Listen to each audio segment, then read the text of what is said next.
Hey guys, so today I'm back with another video, and I'll be pushing to Ultimate Champion in this one. So in this video, as you'll notice, it's actually with commentary unlike the other videos, which I know somebody requested. So I just want to make the videos as good as I can, so just let me know in the comments if you have any ideas to improve the videos. But yeah, so for the future I will be making commentary videos. So for this video I actually did live commentary, but for some reason when I exported the video to CapCut to edit the clips, it actually didn't import the sound of my voice, but it did import the game sound, which was really weird. But so anyway, so this is just going to be an overlay commentary. So yeah, this guy's he's actually playing a bit of a weird deck with the Firecracker and the Miner, and then he just randomly drops a bow. So at this point I'm just going to try and force the log out of him with the Goblin Bird, but he actually decides to ignore it. So I'm going to play the Goblin Gang to kill the Mega Minion and get some more damage on the tower, or at least force out another response. So I played the Inferno Tower up high since I don't expect him to have a reset for it, and he did spend a lot of elixir. And I was right in him in not having a reset, and the Goblin Gang actually perfectly put the bandit to the right side, which was amazing, and it makes for an easy defense. And on top of that, he decided to mine it behind the tower for absolutely no reason, which was a very interesting play. He didn't even attempt to kill the princess at all. So here I expected him to log the right side, so I went all in with the Ice Bird and the Rogue Goblin Girl on the left side. But he ended up actually playing the Firecracker, which was distracted by the Ice Bird, which was perfect, so the princess killed it.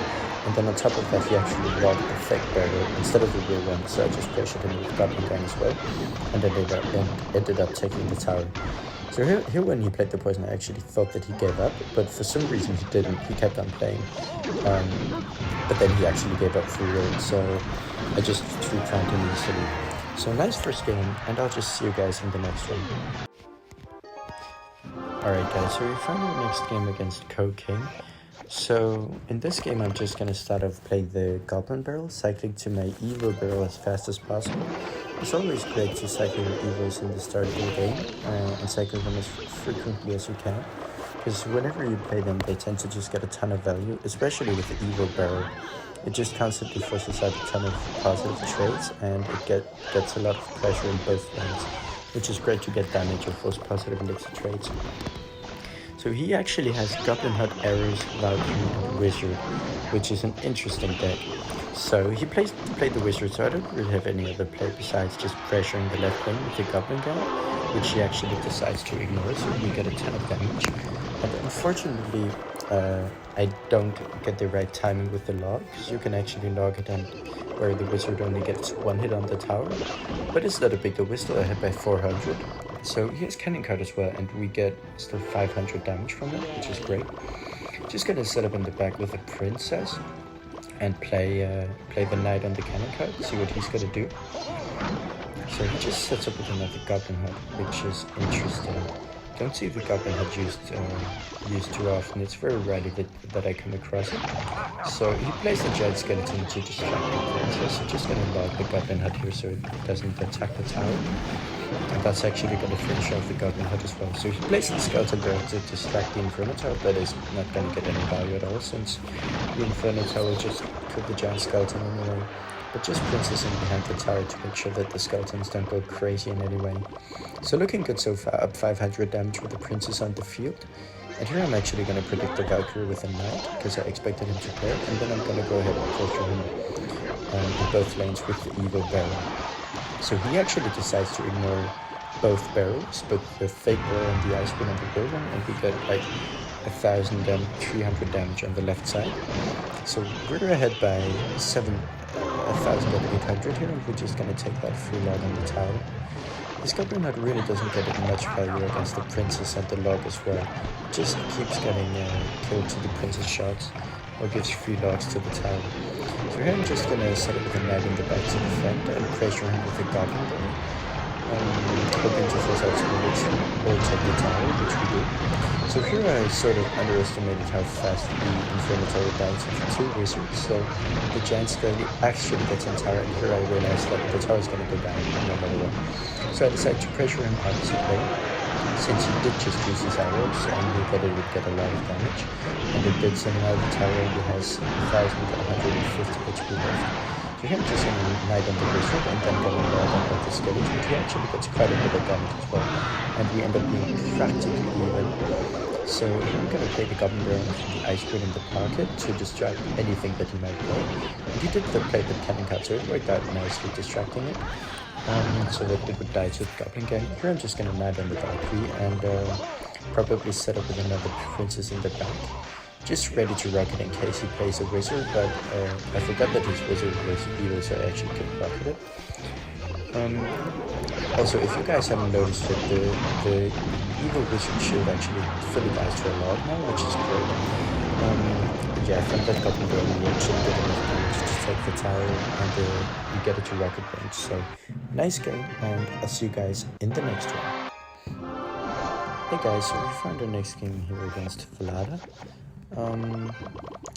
So we're probably just gonna Princess the bridge here and see what he's gonna do. So he plays the Knight in the back, so yeah, we can definitely do Princess opposite lane. Just gonna log his Goblin Horde to kill the goblins and make sure that the Princess gets a few more hits. And then we're probably just gonna play Goblin Gang on the Knight. Or we're gonna cycle the Ice Bird to kill the goblins and then play the Knight onto the opponent's line. So as you'll notice, the Princess actually got 1,200 damage since we logged that Goblin Hunt. So just always remember to make sure that you defend your Princess as much as possible without overcommitting. Because we got a ton of damage right there, and if we didn't get that, it would have still forced him to play more Elixir, so it would have been good either way. So here he plays Valkyrie on the Goblin Barrel and arrows on the Princess. We actually get a perfect log on the Witch, and we can just defend the the Valkyrie with an Inferno Tower, and then we're gonna play Goblin Gang and the Hog Rider because it pushed the Valkyrie forward to kill the Inferno Tower. But it's nice because we actually get a counter push from the Goblin Gang, forcing him to play the Ice Wizard, so it's still an even Elixir trade, just ensuring no Hog Rider hits. So make sure guys, whenever you're trying to defend something, make sure that you try to use cards that will actually make a counter push, so that you'll force even more Elixir out of the opponent. The more responses you can get from them, the more you know how they're gonna play, and you can force them to make certain plays that you know will be good for you, or at least not good for them. So he arrows the Princess again. We're just gonna play the Knight here against the Knight and the Valkyrie, but it's not gonna be enough, so we're gonna play the Goblin Gang as well to fully counter the Valkyrie. And he plays the Hog Rider, so we're just gonna play the Inferno Tower here to kill it. Pretty bad Hog Rider, he gets some value from it. And he plays the Freeze as well, which is just, there's no reason for him to do it. And we're back to the Evil Barrel, but we're just gonna push him with the Princess the bridge. And as you see, we actually get 3 hits, maybe even 4 if we're lucky. Yeah, we get 4 full hits, and he's gonna try to make the same push with the Knight and the Valkyrie, this time to Evil. So I'm just gonna rocket it and place down the Knight to make sure that the Evil Knight's shield won't go crazy on us. And from here on out, it's just gonna be an easy win. So, easy win here, and I'll see you guys in the next one. Hey guys, so we found the next game against Crazy Killer. I could Princess the bridge here, but I'm just gonna Princess the back instead, because I don't want to risk him punishing us for playing the Princess at the bridge. I don't feel like I have the best hand to respond to whatever he might play. So he plays a Valkyrie in the back as a response. I'm just gonna play the Goblin Barrel opposite lane. And see what he has. So he has a log. So Valkyrie and log could be a lot of things. Could be drill, could be mortar, or could be something entirely different and random like the other people have played. So here's a cannon card as well. I'm actually going to try to defend the Princess here with the log and the Goblin Gang. And it's going to work as you see here. So it forces him to play the Goblin Gang of his own, forcing 3 more Elixir out of him. Not the best ice break from us. It didn't really do anything against the Goblin Gang. It could have been very nice to have against the Skelly Barrel. So good Skelly Barrel on his part, actually forcing out our Inferno Tower. But not the greatest start, not the worst. Nothing really happened. No one's gotten any damage. So we're still looking fine so far. So he's got the mortar actually. So we're just gonna defend it with the Knight so far, distracting it.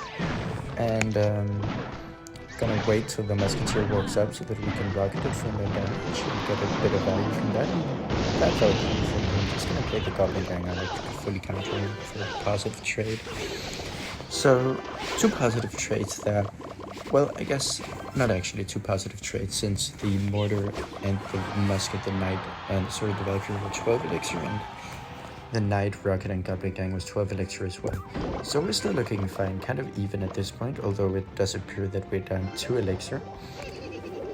So he sets up with a cannon card in the back, just gonna force out his log once again, and then set up with an ice bird against the mortar to distract it, and then play the knight inferno tower to kill the mortar.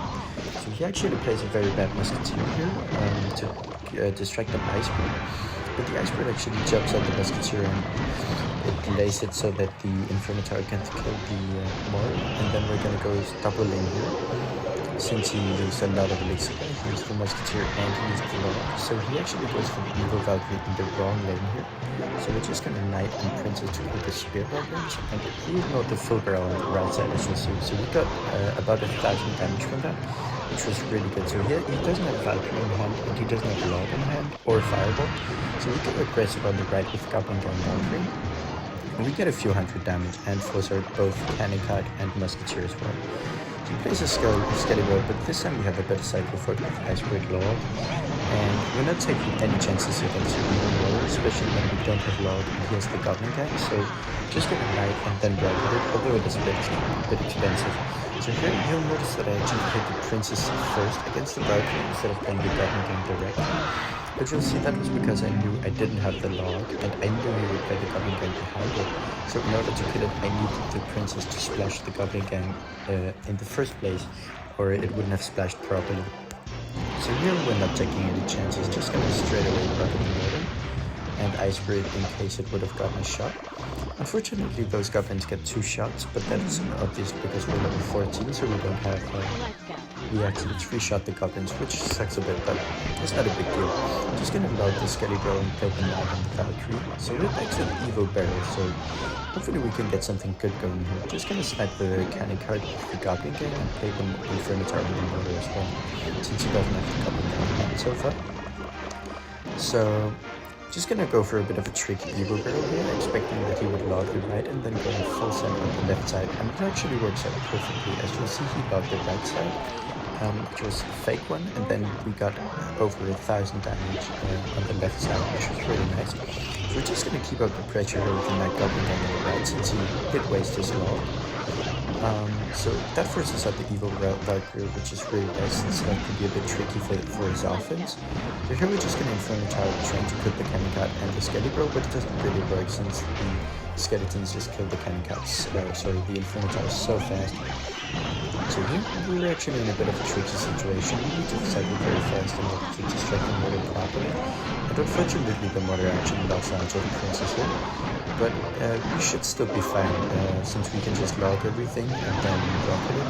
But unfortunately, the musketeer kills the ice root, so the cannon cat walks away from the rocket. And we need to use our log here to kill the goblins, but there's still the Skelly behind the musketeer is just killing the right side tower.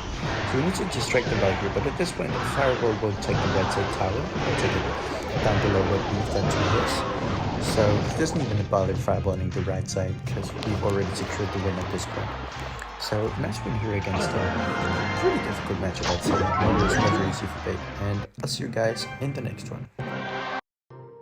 That's gonna be the end of the video, so thank you guys so much for watching. Please drop a like, subscribe, and share the video with a friend. See you guys in the next video.